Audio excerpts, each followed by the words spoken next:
2025년 첫 주입니다. 오늘 우리 하나님의 인도 방법이라고 하는 제목으로 하나님의 말씀 선포하겠습니다. 우리가 세상을 살아가면서 이해할 수 없는 고난을 경험하는 경우가 참 많습니다. 왜 이런 일을 당해야 합니까? 하나님께서 내 형편과 처지를 아실 텐데 간과하시고 침묵하시는 것 같습니다. 자, 욥도 처음에는 자신이 고통 가운데 실험하는 것들을 하나님께서 모르신다라고 생각을 했습니다. 자, 그러다 깨달았습니다. 욥기 23장 10절입니다. 그러나 내가 가는 길을 그가 아시나니 그가 나를 단련하신 후에는 내가 순금같이 되어 나오리라. 나의 가는 길을 하나님께서 아신다. 그리고 하나님께서 나를 고난 가운데 밀어 넣으신 것은 나를 순금으로 만드셔서 나를 사용하기 위하십니다. 깨달았습니다. 그렇습니다. 우리 하나님은 목적을 가지고 훈련시키십니다. 어떻게 훈련시키시는지 보십시오. 첫째, 환경을 만드십니다. 1절에서 2절입니다. 여호와께서 모세에게 말씀하여 이르시되 이스라엘 자손에게 명령하여 돌이켜 바다와 믹돌 사이에 비하히롯 앞 곧 바알스본 받은 편 바닷가에 장막을 치게 하라. 자, 10가지 재앙 속에서 유다 백성들을 지키신 그 하나님을 간증하고 싶습니다. 또 하나님을 자랑하고 싶었습니다. 하나님께서 내 편이기 때문에 내가 세상 어디를 가든 나는 안전하다, 나는 자신감을 가지고 나갈 수 있었습니다. 자, 그런데 지금 웬일입니까? 나오자마자 인간의 힘으로는 감당할 수 없는 어마어마한 위기 앞에 봉착하게 되었습니다. 한쪽에서는 당시 최고의 부대가 최첨단 무기로 무장하고 추격해 오고 있고, 앞에는 홍해가 가로막혀 있습니다. 바다에 빠져 죽든지 아니면 목숨 걸고 싸우든지, 이것이 소위 병법에서 말하는 배수진입니다. 지금 이 상황을 누가 만들었습니까? 신명기 1장에 보니까 고센 땅에서 북쪽으로 곧장 올라가면 블레셋 사람의 길이 나옵니다. 그 길을 통과하게 되면 10하루 길이면 가나안 땅까지 들어갈 수가 있습니다. 그런데 하나님께서 길을 인도하십니다. 그런데 갑자기 돌이켜 광야길로 인도하셨습니다. 그리고 홍해 바다까지 인도하셨습니다. 자, 한번 볼까요? 6장에서 14장까지 보면은, 자, 이런 모든 일들은 누가 하셨다는 겁니까? 하나님께서 하셨어요. 6장 1절을 보겠습니다. 여호와께서 모세에게 이르시되, 모세에게 여호와께서 말씀하셨어요. 7장 1절입니다. 여호와께서 모세에게 이르시되, 8장 1절입니다. 여호와께서 모세에게 이르시되, 9장 1절입니다. 여호와께서 모세에게 이르시되, 10장 1절 여호와께서 모세에게 이르시되, 11장 1절 여호와께서 모세에게 이르시기를, 12장 1절 여호와께서 애굽 땅에서 모세와 아론에게 일러 말씀하시되, 13장 1절 여호와께서 모세에게 일러 이르시되, 14장 1절 여호와께서 모세에게 말씀하여 이르시되. 보십시오. 전부 다 하나님께서 말씀하셨고, 그 하나님의 말씀을 따라서 순종하고 나아갔던 결과가 지금 이런 어려움에 부닥치게 되었습니다. 재수가 없었어, 운이 나빴어, 죄가 많았어, 우리가 위기 앞에 서 있다, 이것이 아니란 이야기예요. 하나님께서 구름기둥과 불기둥을 통하여 그 길로 인도하셨습니다. 이 부분을 잘 정리하셔야 됩니다. 이것 잘 정리하지 아니하면은 늘 우리는 헷갈리며 살아갈 수밖에 없는 거예요. 예수님을 믿고 신앙생활 하면서 말씀대로 살려고 애를 썼습니다. 나는 말씀에 따라서 순종의 삶을 살고자 몸부림치며 신앙생활을 해왔었습니다. 그런데 사업이 코너에 몰립니다. 가정에 위기가 옵니다. 인간관계가 깨어져 버렸습니다. 뒤에서는 애국 군대가, 앞에서는 홍해가 가로막고 있습니다. 진퇴양난 사면초가입니다. 처음 예수님을 믿고 은혜 받았을 때에 안 믿는 식구들 앞에서, 회사 동료들 앞에서 나는 예수님을 믿는 사람이다 선언했습니다. 그리고 술자를 거절합니다. 담배값을 휴지통에 집어던졌습니다. 그러나 기억하십시오. 애굽을 떠났다고 바로가 가만히 있는 것 아니었습니다. 예수님 믿었다고, 하나님의 자녀 되었다고 만사 형통하리라. 여러분 그렇게 생각하지 마십시오. 오히려 세상적인 방법과 원리를 따라 살아가면 형통할 수 있습니다. 우리는 말씀 따라 살려고 애를 쓰는데 어느 날 일이 꼬이지요. 숨이 턱턱 막힙니다. 그러면 세상과 안 믿는 식구들은 그러죠. 예수 믿으면 잘 된다며, 예수 믿으면 잘 산다며. 그런데 별 수 없구만. 이처럼 이스라엘 백성들이 출애굽을 하자 곧바로 바로는 군대를 보내 공격하는 것처럼 마귀는 우리를 비웃고 조롱하고 공격합니다. 그때 우리가 기억할 것은 이런 상황을 만드신 분은 우리 하나님이심을 믿으셔야 됩니다. 말씀대로 살았는데 내가 삶의 코너에 몰려있다, 내가 고통을 당한다, 그러면 여기에는 분명 하나님의 뜻이 있습니다. 내가 알지 못하는 비밀이 숨어 있습니다. 10하루길이면 충분히 갈 수 있는 거기를 왜 돌이켜 시나이 반도 쪽으로 인도하셔서 홍해 바다에 지금 멈추게 하셨을까? 하나님의 뜻이 있습니다. 만나는 사람들마다 나에게 유익이 되고, 또 좋은 사람 만나고, 좋은 교회 만나고, 좋은 목사 만나고, 좋은 장로 만나면 얼마나 좋겠습니까? 그런데 만나보니까 참 괴팍스러운 목사를 만나고, 또 저런 사람은 안 만났으면 좋겠다 하는데 내가 가보니까 그런 사람을 또 붙여주시는 거예요. 왜 그럴까요? 재수가 없는 겁니까? 아닙니다. 하나님께서 그렇게 만나게 하셨습니다. 그러므로 우리는 하나님이 내 인생의 주인됨을 늘 고백하셔야 됩니다. 하나님이 내 인생의 주인이라고 하는 이 고백이 없다면 우리는 계속해서 헛된 인생 살아갈 수밖에 없는 것입니다. 하나님께서 짝지 주신 남편과 아내를 보십시오. 어떤 생각이 듭니까? 내가 이런 인간 만나서 내가 이런 고생하네. 여러분 그런 생각 많이 하지 않습니까? 누가 우리를 만나게 하셨다는 겁니까? 우리 하나님이 만나게 하셨어요. 이제는 도저히 저 사람하고 못 살겠습니다. 성격도 안 받고 보면 미워지고 이제는 막 화가 나서 못 참겠습니다. 그런데 여러분, 하나님의 계획은 우리의 속사람이 하나님의 형상으로 변화되어서 우리가 이 세상 속에서 하나님의 얼굴로, 하나님의 대행자로 여러분 연약한 사람들을 일으켜 세우는데 우리를 사용하기 위하여 하나님께서 저와 여러분을 만들어 가시는 거예요. 그러므로 지금 저 사람을 내 옆에 붙여주셨다, 너무너무 힘든 사람을 붙여주셨다, 그것은 하나님의 사람으로 만들기 위한 하나님의 방법이십니다. 하나님께서 이런 큰 꿈을 가지고 계시기 때문에 우리는 편안한 삶을 원하고 평안한 삶을 원하고 계획한 일들이 척척 진행되기를 원하지만은 하나님은 저와 여러분이 온실 속에 자라나는 연약한 식물이 아니고 강한 하나님의 군사로 만들어가기 위해서 우리를 그렇게 훈련시키시는입니다. 베드로전서 5장 8절에 보면은 근신하라 깨어라 너희 대적마귀가 우는 사자같이 돌아다니며 삼킬 자를 찾나니. 당시 로마 원정 경기장에는 믿는 성도들을 좀 더 잔인하게 죽이기 위하여서 굶주린 사자를 풀었습니다. 사자를 1주일, 2주일 굶게 만듭니다. 얼마나 난폭하겠습니까? 그들 가운데 믿는 성도를 집어 던지면 단숨에 갈기갈기 찢겨 죽는 것 아니겠습니까? 얼마나 몸부림치는 그런 이야기입니까? 마귀가 마치 굶주린 사자처럼 삼킬 자를 찾아서 지금 두리번거리고 있다고 말씀하는 거예요. 자, 그럼 삼킬 자가 누구겠습니까? 안 믿는 불신자들을 이야기하겠습니까? 아닙니다, 여러분. 저와 여러분 믿는 사람을 이야기합니다. 마귀가 굶주린 사자처럼 우리 믿는 성도들을 삼키기 위하여 지금 두리번거리고 있습니다. 이것도 누가 하신 것입니까? 그렇습니다. 하나님께서 하신 것입니다. 언제까지 마귀가 설치도록 둡니까? 하나님의 때까지입니다. 역사는 시작이 있으면 반드시 끝이 있습니다. 반드시 하나님의 심판의 때가 있습니다.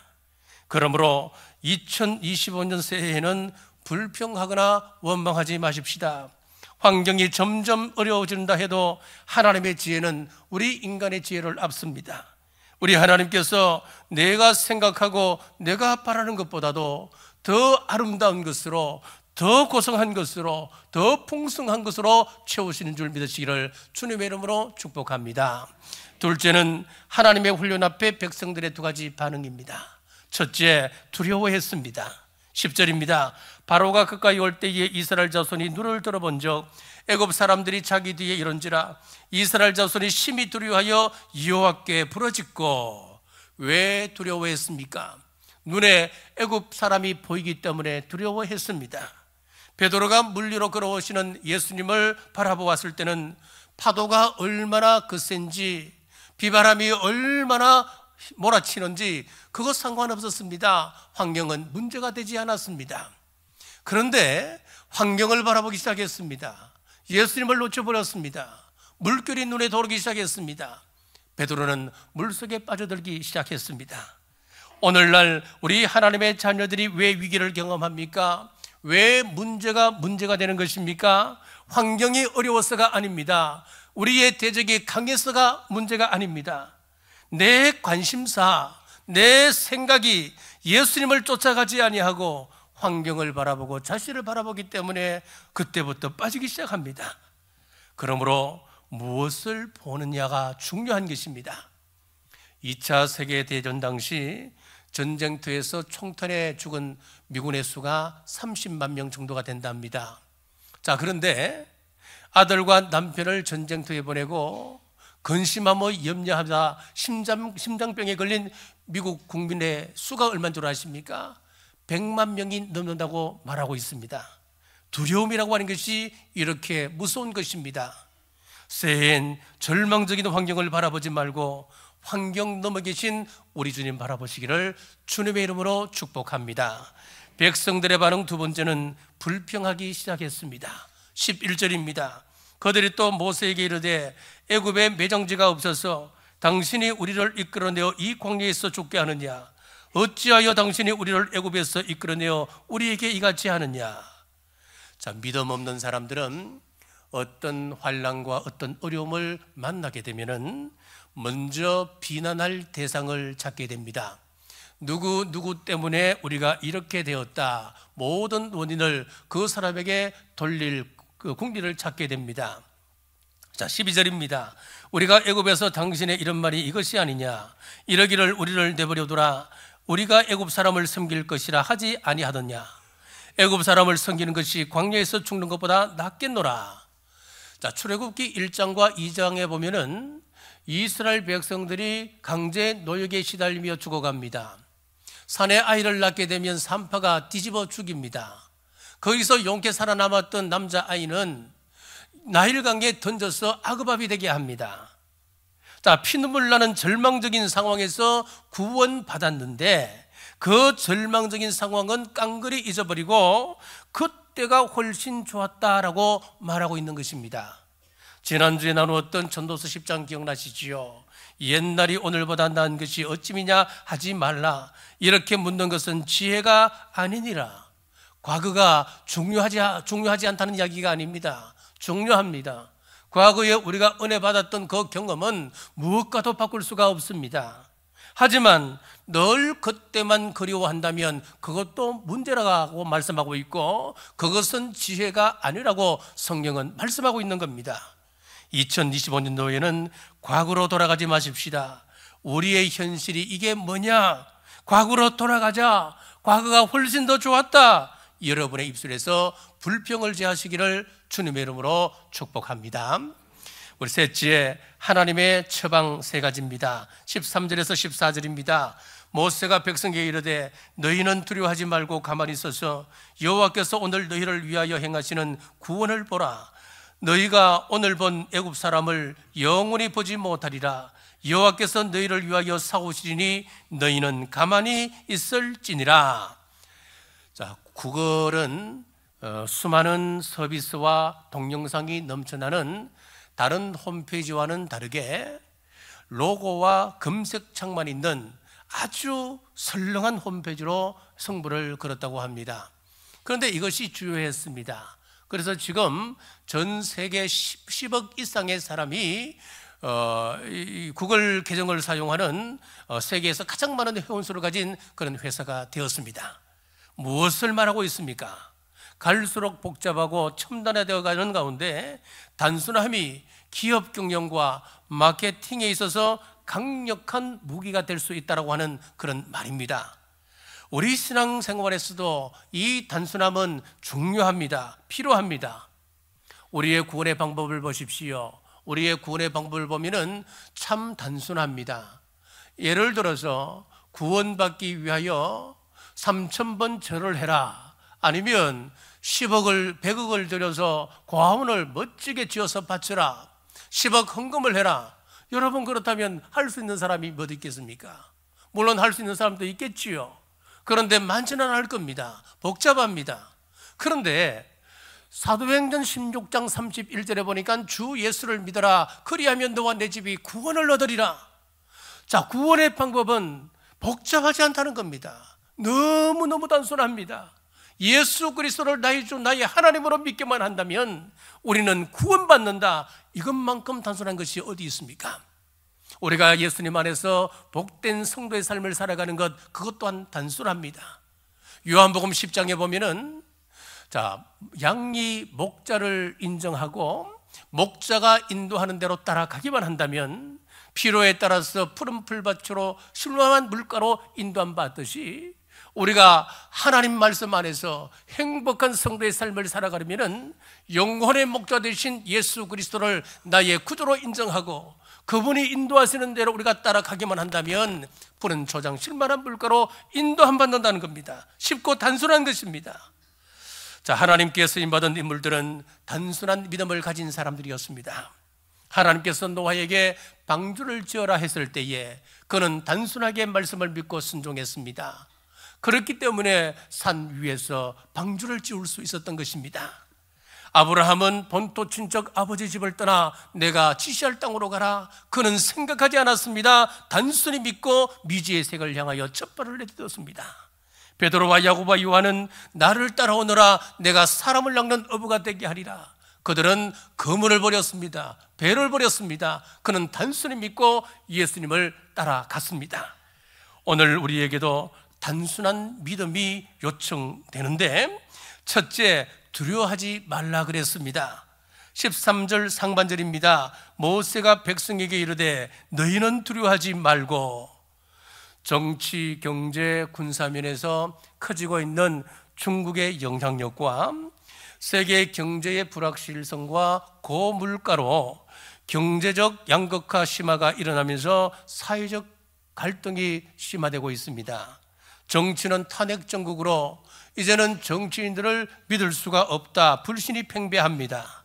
이러다 이 땅에 전쟁이 일어나지는 않을까, 우리는 큰 두려움에 휩싸여 있습니다.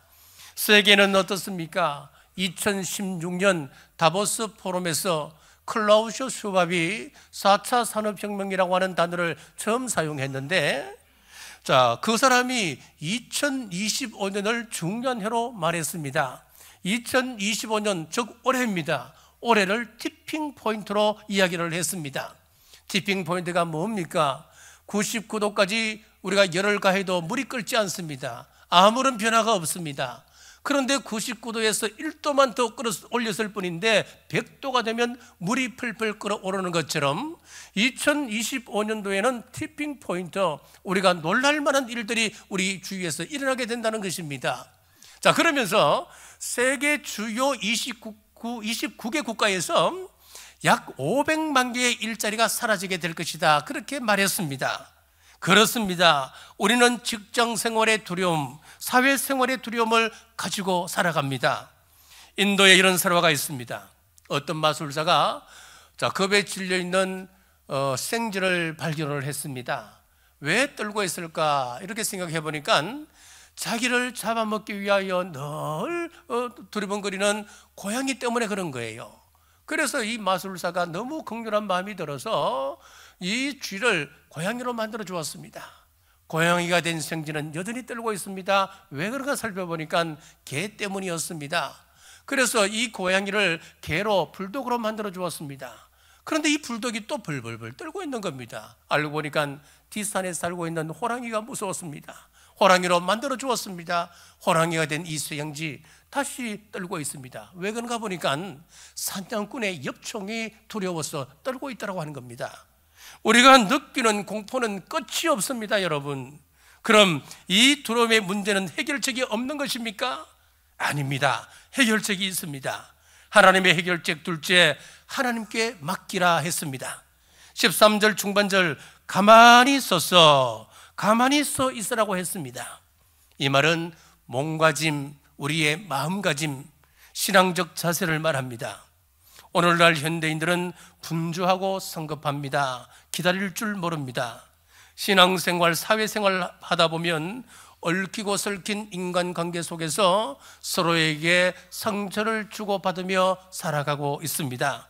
오늘 하나님께서 이런 문제가 올 때에 가만히 서 있으라 말씀합니다. 얼마나 쉽고 단순한 답입니까?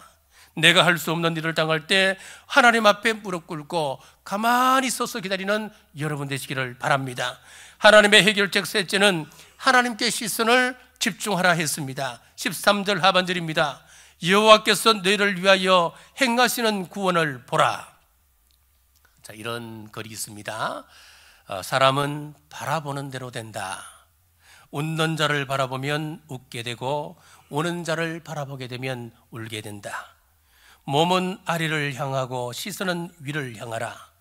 하늘에 예수님을 바라보며 땅에서 인생의 경주를 하라.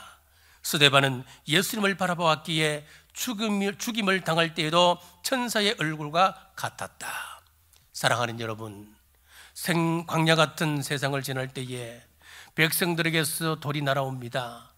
비난이 극에 달하고 폭동이 일어나려는 절망적인 상황이 다가옵니다.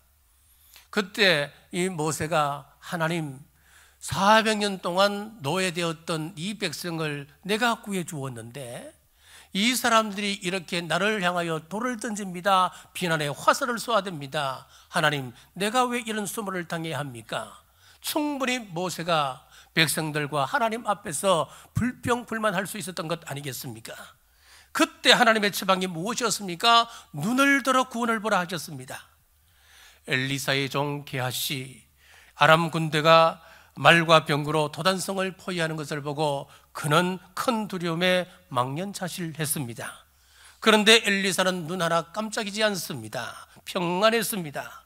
믿음의 눈으로 불말과 불병거를 보았기 때문이었습니다. 아람 군대가 도단성을 에워싸고 있었고 또 그 뒤를 하나님의 천군 천사의 불병거와 불말이 에워싸고 있는 그 모습을 보았기 때문에 엘리사는 평안했습니다. 그렇습니다. 우리의 구원이신 예수님께 시선을 집중시키면 돌에 맞아 순교하는 순간에도 그 얼굴이 천사와 같았던 서대반처럼 평안할 수 있습니다. 고난 가운데 하나님께 시선을 집중한 믿음의 위대한 선조가 있습니다. 찬송의 여왕이라고 하는 별명이 붙은 화니 크로스비입니다. 그는 태어난 지 6주 만에 시력을 잃어버렸습니다. 자, 그런데 그가 지었던 찬송가 384장 가사를 한번 보시면은 이런 상황 속에서도 그가 이런 노래를 지었다는 겁니다. 나의 갈 길 다가도록 예수 인도하시니 내 주 안에 있는 긍휼 어찌 의심하리요. 믿음으로 사는 자는 하늘 위로 받겠네. 무슨 일을 만나든지 만사형통하리라. 무슨 일을 만나든지 만사형통하리라. 아멘. 자, 앞이 보이지 않는데 무슨 만사형통입니까? 그런데 화니 크로스비는 하나님 앞에서 자신은 만사형통하리라 그렇게 고백하는 겁니다. 자, 그가 살면서도 부유하지 않았던가 봅니다. 54세가 되던 해에 5달러가 없었습니다. 여러분, 5달러가 무슨 돈입니까, 여러분? 그런데 5달러가 없었습니다. 그는 바닥에 꿇어앉아 하나님께 기도했습니다. 간절히 기도하고 이제 거실을 이렇게 스승이고 있는데 초인종이 울려서 열어주니까 낯선 사람이 나는 당신의 팬입니다. 그리고 그 손에 무언가를 쥐어주는데 정확하게 5달러였습니다. 사소한 것까지도 응답하시는 그 은혜에 감동하여서 선 찬송가가 바로 나의 갈 길 다도록입니다. 그렇습니다. 일상에서 일어나고 있는 여러 일들과 시간 당연한 것 아닙니다, 여러분. 여러분이 걸어왔던 그 모든 순간순간들 하나님의 은혜가 있었기에 여기까지 올 수 있었습니다. 이런 믿음의 눈을 가진다면 무슨 일을 만나도 만사형통합니다, 만사형통하리라 고백할 수 있습니다. 사랑하는 여러분, 상황이 어렵습니까? 두려워하지 마십시오. 주님께서 행하실 일을 기대하고 우리 주님께서 행하실 구원을 보시기를 주님의 이름으로 축복합니다. 말씀을 맺습니다. 우리 인생길이 평탄하고 평안하면 얼마나 좋겠습니까? 그러나 인생은 내 마음대로 움직이지 않습니다. 홍해가 앞길을 가로막습니다. 광야처럼 변화무쌍한 환경이 우리의 앞길을 가로막기도 합니다. 마실 물이 없어 극한의 갈증을 겪기도 하고 철옹성 같은 여리고가 우리 앞길을 가로막습니다. 그때 하나님과 함께 하십시오. 하나님께서 함께 하시면 인생의 홍해는 갈라집니다. 난공불락 인생의 장벽인 여리고성은 무너집니다. 메마른 인생의 광야에서 샘이 솟아납니다. 우리 하나님께서 함께 하시면 비참한 그 비천한 목동 다윗이 가장 위대한 왕이 되는 것입니다. 노예였던 요셉이 애굽의 총리가 되는 것입니다. 고아였던 에스더가 민족을 살리는 왕비가 되었고, 이방 여인 룻이 예수님의 족보에 올라가는 기적이 일어나게 되는 것입니다. 그렇습니다. 어떤 상황 속에서도 우리 하나님과 함께 하실 수만 있다면 우리는 만사형통의 길이 열립니다. 시편 128편 1절에서 2절입니다. 여호와를 경외하며 그의 길을 걷는 자마다 복이 있도다. 내가 내 손이 수고한 대로 먹을 것이라. 내가 복되고 형통하리라. 아멘. 2025년도에는 우리 하나님 붙들고 두려워하지 말고 가만히 있어서 우리 하나님의 구원을 바라보시는 한 해가 되시기를 주님의 이름으로 축복합니다. 기도하겠습니다. 자비하신 하나님, 은혜를 감사합니다. 저희들의 환경을 하나님께서 만드시고 배열하셨지만 깨닫지 못하고 두려워하고 불평하며 살았던 지난날을 회개합니다.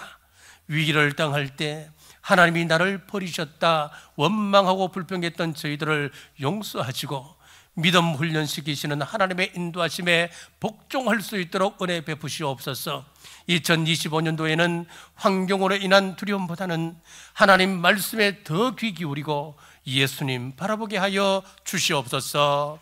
다시 오실 예수님 이름으로 간절히 기도드리옵나이다. 아멘.